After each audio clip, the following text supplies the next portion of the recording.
my pleasure to welcome to the program Veteran Affairs Minister, the Honourable Chris Penk. Kia ora, thank you for your time today.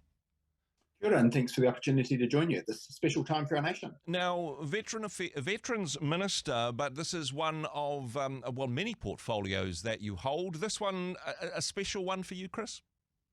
Yeah, very much so. I think for anyone who's fortunate to hold the role, there's a lot of humility associated with spending time with those who have served as far back as World War II. Still a few of those older gentlemen and ladies, but mostly gentlemen, of course, in that era.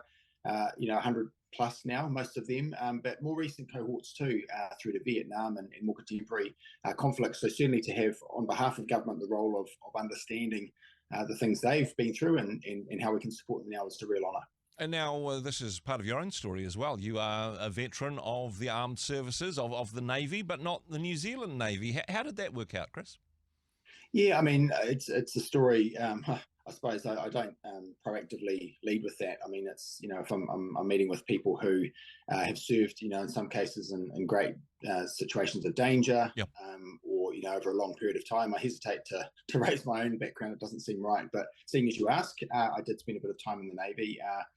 The second part of my time being in Australia, as you've noted, and actually before that I was in the New Zealand Navy as well. So fortunate to have a lot of opportunities on the back of my time both here and in Australia. And of course, the nature of being in the Navy, one travels around a lot as well. So got to see a certain amount of the world and how they operate as well. And being both in the New Zealand and Australian Navy, can I say very Anzac of you?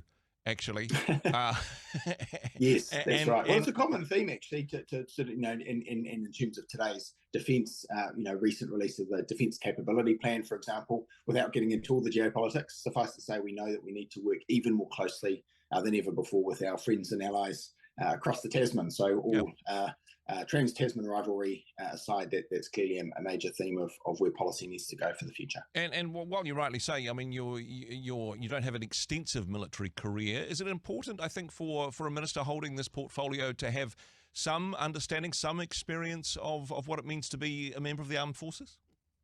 Yeah, I think perhaps it does help a little bit to be able to speak the language, so to speak. They are quite different worlds, I suppose, from Civvy Street, as it's known from the inside, looking out. But then again, the culture and the history and the traditions of each of the different services, Navy, Army and Air Force, are different in themselves. So I always approach the task with an open mind, I suppose, or open ears to try and understand the service experience that people have had. But, perhaps it's an advantage to be able to have, some sort of background in that oneself. Now, from a certain point of view, you're also New Zealand's most recent recipient of the Victoria Cross. Not that it was awarded to you, and we do need to put this within the context, but talk us through what happened that day, Chris, because you are currently somebody who is, a custodian of a Victoria Cross. How did that come about? Yeah, you're right to add the caveat, having physically received custody of said Victoria Cross, but not having been awarded it in any kind of real sense. What happened a couple of weeks ago was that I was at Whakatane RSA visiting with my friend and colleague, the local MP, Janet Kirkpatrick. Yep. And as part of the thing that I do often when travelling around the country on ministerial business with other roles is try to visit the local RSA and just hear how things are going for the ex-service personnel in that town.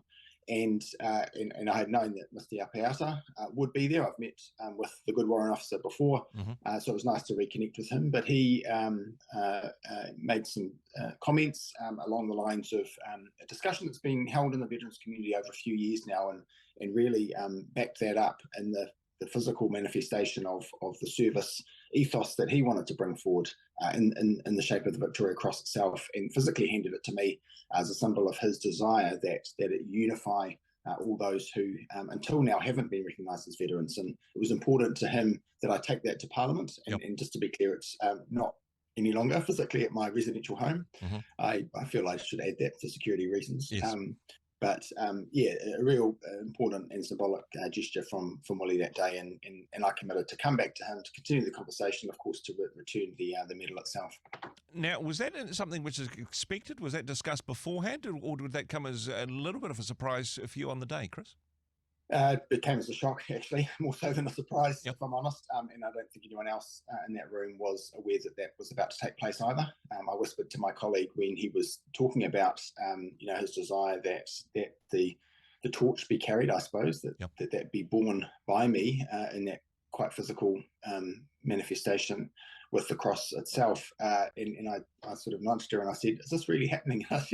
She said, Wow. "I think it is." Yeah. And it was actually a moment of some emotion, I think, in that room. There were a lot of people for whom that was quite a significant moment that he would take that step. And obviously the hope and expectation would be that the government would at some point, bring to resolution, or at least take to the next stage a discussion that had been around for a number of years. Of course, Victoria Cross, the highest honour that any New Zealand serviceman, man or woman, can receive. Only a handful have been handed out. And to receive this physically, quite the challenge, the wero, to say as a veterans minister, things are not what perhaps they could be, certainly from Willie Apiata's point of view. Gosh, that must be a bit of a burden you carry, Chris. Yeah, it was a burden to bear, I suppose. One that I carried willingly, albeit nervously, not wanting to physically lose it. Obviously, well, there are good headlines and bad headlines in one's political career, and I wasn't keen to see how that one played out if I left it in the departure lounge, for example, of the airport heading out. But nevertheless, it's in safe custody. But certainly, metaphorically, to carry that around was something that I knew would need to be taken very seriously. And in fact, the interesting thing was, it was, I think, just the Monday earlier of that week, or perhaps the week before, that Cabinet had signed off on a plan that I'd already brought forward to ensure greater recognition for New Zealand veterans in very much the way that Warrant Officer Apiata had been seeking. So I was tempted to speak about that immediately in response, but I thought the better course of action would be effectively to hint that between that time and Anzac Day, that something more would be said in that space, and so we have now done. Now, a tremendous privilege in some ways, of course, for recipients of the Victoria Cross, a tremendous privilege, but even, I suppose, the trust shown to you as a minister of government to say, hey, this is on you. Things are not how they should be, and I trust you to change things to a better state for veterans.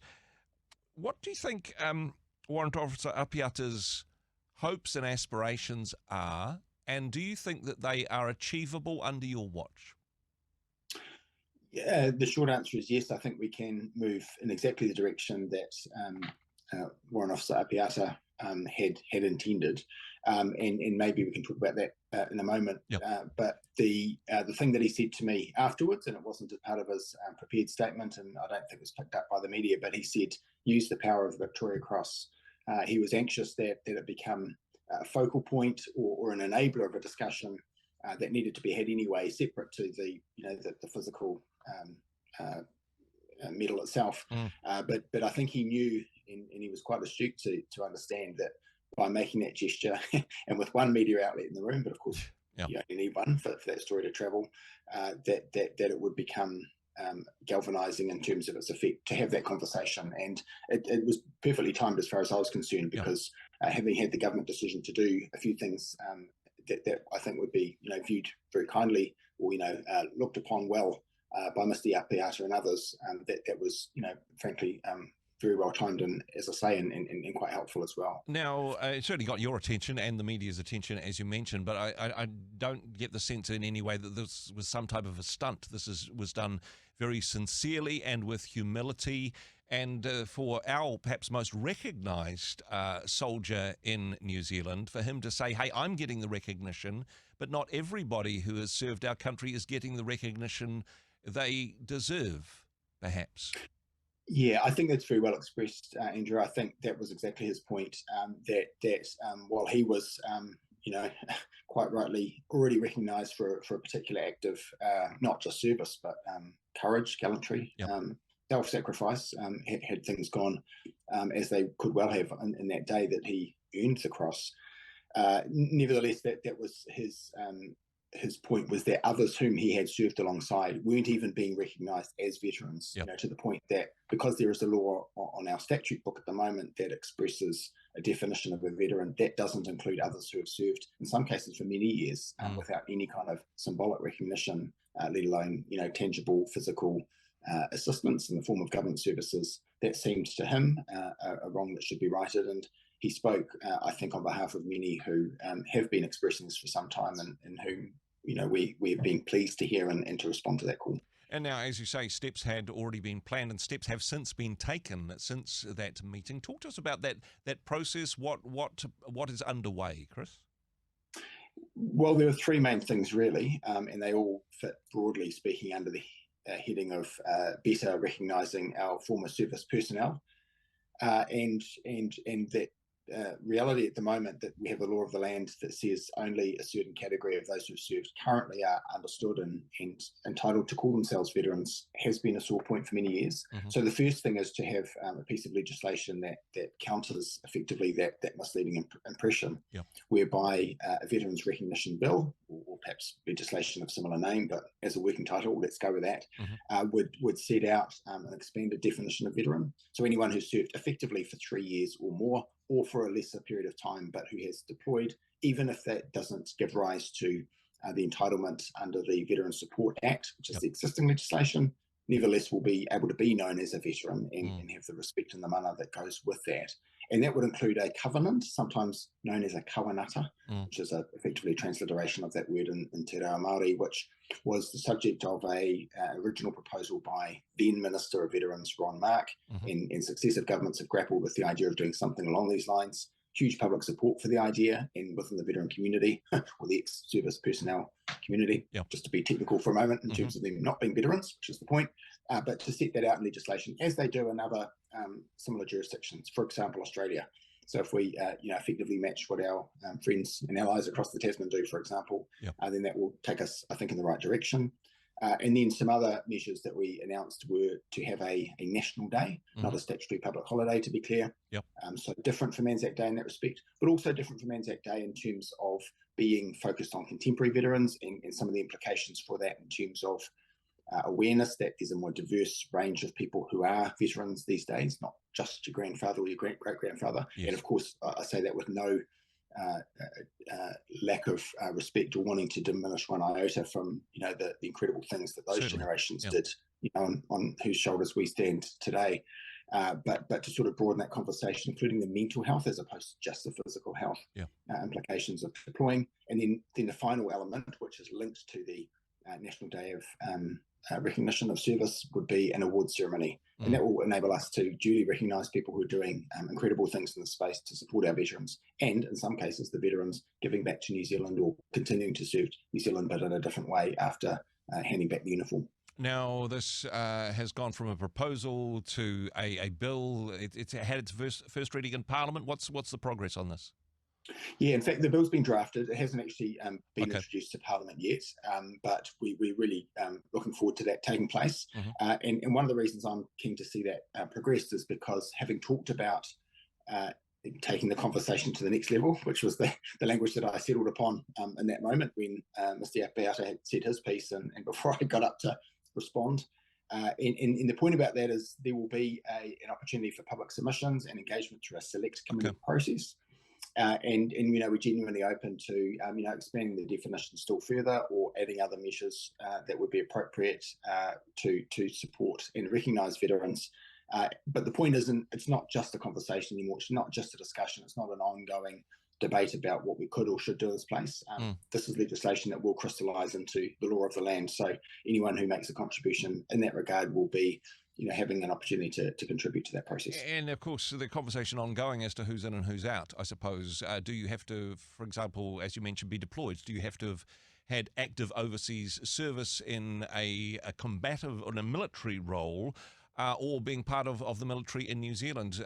Is there different categories depending on whether or not somebody was injured in active service, or, as you say, the difference between physical illness and mental well-being, and whether or not, here's one set of rules for people injured overseas, and for people injured in New Zealand, well, that's just ACC. There seems to be a number of different areas where there's an unbalanced playing field, perhaps.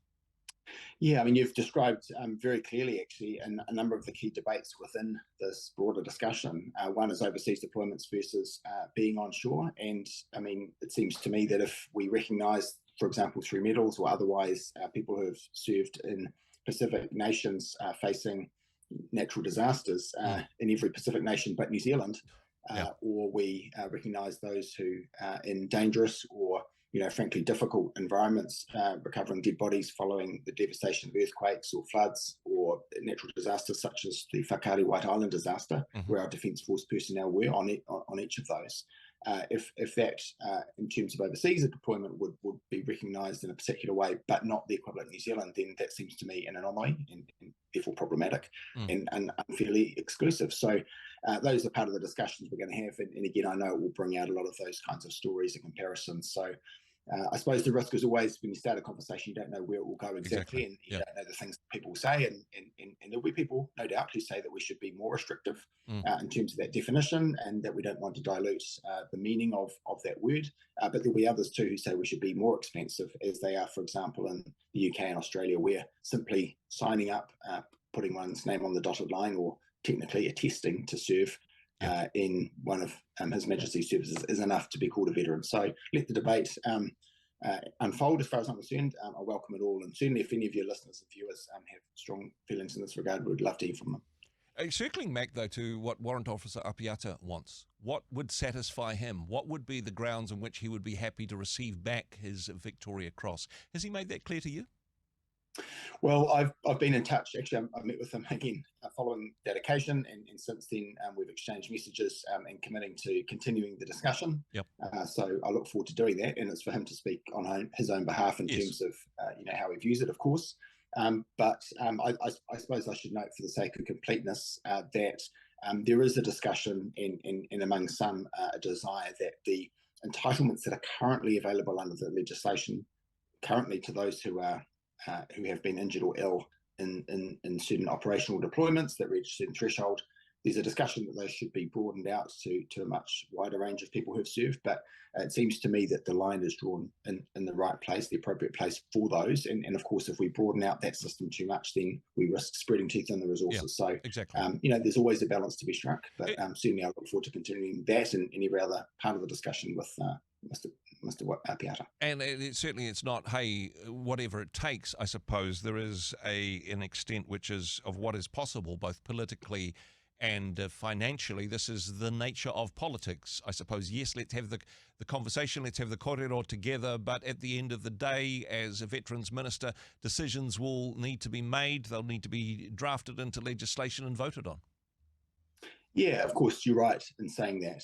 Politics, famously or infamously, is the art of the possible. So, one does what one can, and if one moves in the right direction without going the full extent to which others, or even, the politician himself or herself might wish, then, we need to regard as progress, I think, any moves that take us in the right direction. So there will be those discussions. But in addition to the compromises and the trade-offs that you and I have now both alluded to, the other interesting question, I suppose, is, whether you have unintended consequences of passing laws. So it might be, for example, that other service personnel, for example, police, Coast Guard, other first responders, might, quite rightly be able to claim that they too have faced danger in New Zealand and in some cases overseas too, in a way that it would also be right to recognise. So navigating those conversations carefully and respectfully will be, an important theme for me of the discussion of the next few months, and I'm sure other government ministers, every member of parliament, and actually the whole community will no doubt take seriously too. Now, we're having this conversation in the build-up towards Anzac Day. I'm sure as Veterans Minister, a very busy day for you, so we appreciate the time. What does Anzac Day look like for you, Chris? Well, actually, unusually for me this year, I won't be able to visit as many events within my own electorate as possible, and I love getting to the small and larger events and that take place in the cities and the towns around New Zealand. For me, actually, this year I will be in Niue, of all places, and an important part of our world, of course, literally the Pacific, and noting to the special relationship that's connected our two nations over the years, including in defence and security ways. So looking forward to paying my respects to the veterans of Niue, and also seeing more broadly the things that the New Zealand government has been partnering with that nation to do in their own backyard. So I'm really looking forward to that. It'll be quite different for me than the dawn services in Wellington, Auckland, or as I say, my own area that I represent in Northwest Auckland, but interesting and hopefully helpful nonetheless. The continued importance of Anzac Day and this new proposed, I suppose, day of recognition for other veterans.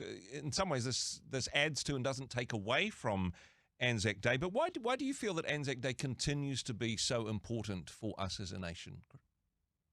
I think Anzac Day is a really useful way for our community to have something to focus its attention on, and of course, the 25th of April is an important date in its own right historically, but I think if it were not that date and it were another date, then the point would be the same, which is that we want to have a vehicle to express our gratitude for past generations in terms of the First World War, of course, Second World War and beyond, actually, and before those two as well. I should acknowledge, the history of conflict within New Zealand too. So I think there is a general desire among the nation, including younger generations, which I think is really special to recognise. And you and I are both wearing the poppy now, of course, for example, and that's part of the symbolism in terms of that sacrifice in terms of the past, but also to say for today, those who still serve and thinking about the future and not to glorify war, of course, but to understand the reasons, for good and ill that we have entered into conflicts before, and I think it's encapsulated in that phrase, lest we forget. Exactly, and I suppose there's a spiritual aspect to Anzac Day and to, well, pretty much all of the commemorations that happen in various communities around New Zealand, perhaps something which is missing from other aspects of civic society.